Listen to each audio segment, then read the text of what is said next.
How to make a stand in Please Donate. Hi everyone, welcome back to our channel. In this video, I'll demonstrate how to set up a stand in Please Donate.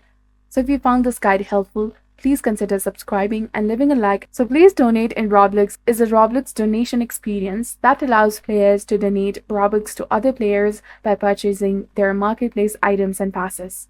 So to set up your stand, first of all, you have to start by claiming an unclaimed pot. Once claimed, your stand will appear and you can add donation buttons above it.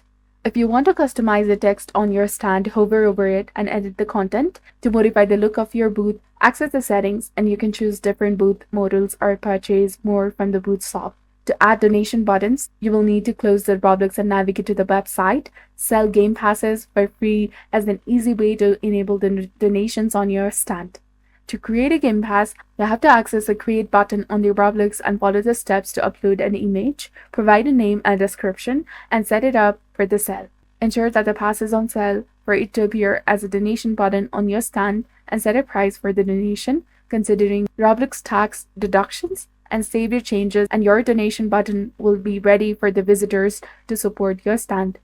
So this was all about it. If you found this video helpful, consider liking and subscribing. Thank you for watching.